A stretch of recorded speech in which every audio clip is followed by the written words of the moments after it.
Tadan! So, gumawa ako ng seafood boil. So, ito yung version ng seafood boil ko. Kain! So, lobster, crab, egg, sweet corn, prawns. Yun lang yung nilagay ko dito. So, ako lang yung kakain nito kasi si Jan, hindi naman mahilig sa seafood. And of course, hindi ko ito maubos. Ito muna yung uunahin natin. Wow, it's so huge. Yan.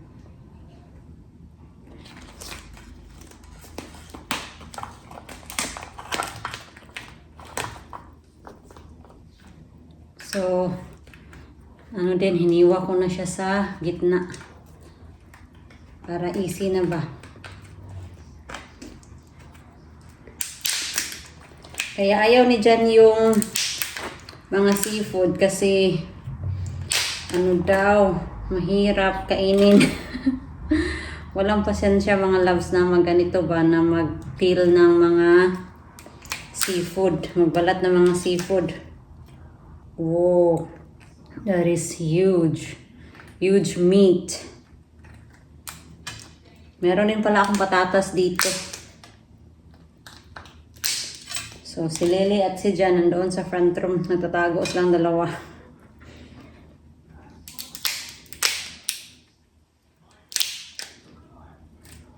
Kain.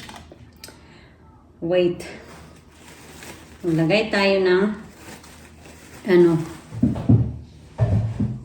kuha muna ako ng lalagayan ng mga shell.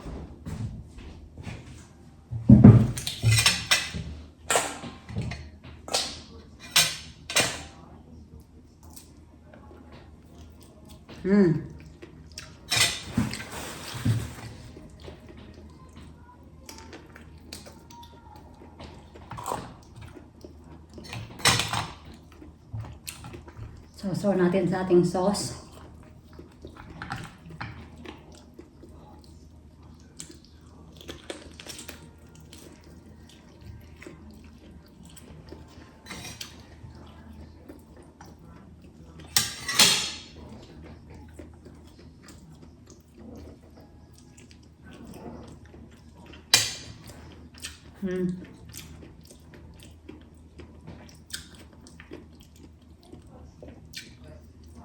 So good.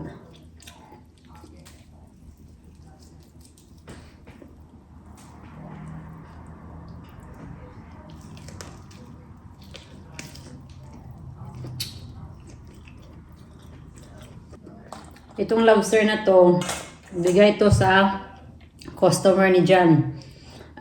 Dito pag bumili ka ng lobster, sobrang mahal. Lalo na pag bumili ka or mag-order ka sa restaurant, mahal talaga. Kaya nakalibre kami. Ang daming binigay niya mga loves. A lot of crabs, a lot of crab legs, and then itong lobster.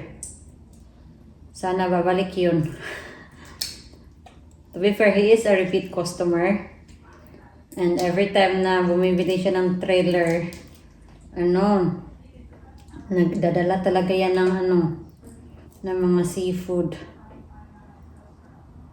Hindi nga lang every year sila bumibili ng trailer kasi of course, matagal naman masira yung trailer.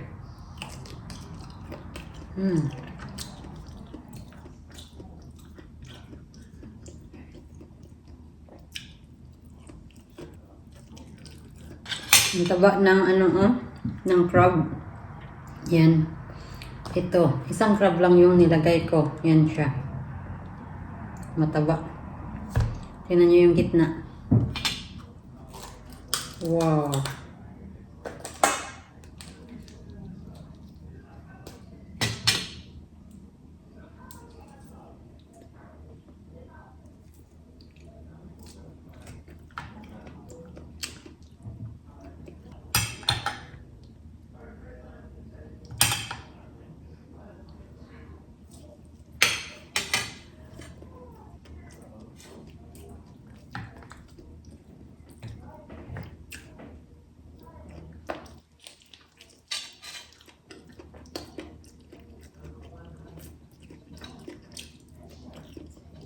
Balik ko to ulit dito.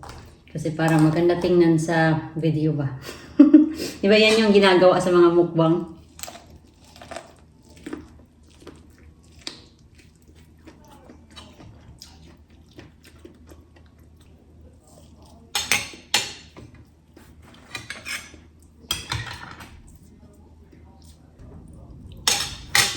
Anyway, kakain na muna ako. Medyo matagal-tagal pa ako matapos dito kasi of course seafood. Lalo na pag crabs, naghihimay ka talaga. Wala kasi ako machika sa inyo at hindi naman talaga ako madaldal. Tahimik lang ako.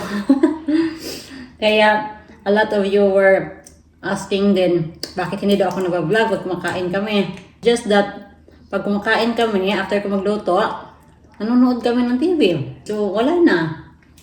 Yun na yung parang time namin ba. And yun na talaga yung routine namin. Oh, ano to ng lobster? Claw to ng lobster.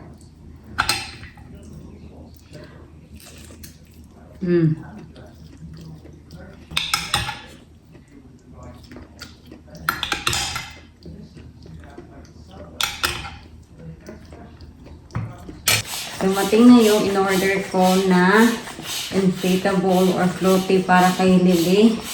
Itong sobabida niya. We're so excited mga loves. Ipatry sa kanya yung swimming pool. First time niya na mag-swimming. Kasi inopen na kasi namin yung swimming pool. Kasi of course kumaganda na yung panahon sa UK and yung temperature tumataas na din. Though kanina lang nag-hailstone ulit. So, it is really unreliable yung weather dito sa UK. But yeah, sabi kasi sa forecast, next week daw, it's such a good weather. Kaya, we're hoping na ipatry ni Lily to. Ang hard work pala nito, no? Wala kasi tayong electric. Good exercise na din to. Ito na siya. And can you hear that? Meron siyang balls dito sa ilalim. I honestly don't know what is this for. Tinry ko siyang i-inflate pero hindi siya nag-i-inflate kasi parang may resistance. Lily! Come here. Oo. Oo. Oo. Ito mag-ama, oh. Oo. Hello. Nakalimutan ko pala ipakita sa inyo na yung floaty ni Lily. Meron din pala siyang shade. Ito para hindi siya mainitan.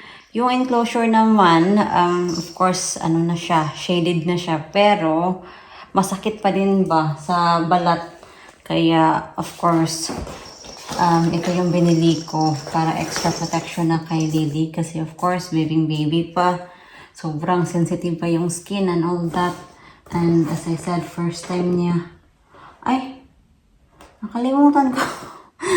nakalimutan ko siyang i-close. Anyway, but yeah, ito siya.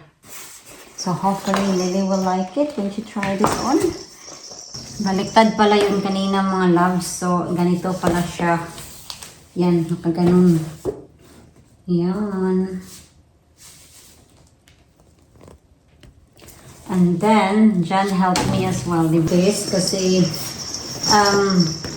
trinay ko siyang inflate. Tapos, meron siyang resistance. So, pinatry kay Mr. and kailangan ng pala ng push. So, ayun na. Naka-inflate na siya. Tapos, yung dito din. Ito. Yan. So, yeah. I'm so excited na ipatry ito sa ating baby bear. And aside from this, bumili din ako ng another inflatable para sa amin. Of course, adult. Yan. Ito. Yan. I think yung kulay nito is medyo may pagka-pink na champagne na kulay or something like that. And then ito din. So of course, dalawa yung pinili ko na pang-adobo. Yan. So, I'm excited. Kaso lang mga loves, yung mga swimsuit ko, hindi na siya magkasya. I am trying to put, ito. Kasi, talaga, malaki yung tiyan ko. Unti-unting naglo-lose na yung weight ko from the pregnancy. Pero of course, it is slow and steady ba? Kasi, ang hirap kaya mag-diet. And, I am just trying to be kind of myself. Ayaw kong biglain yung sarili ko ba. Anyway, yan lang.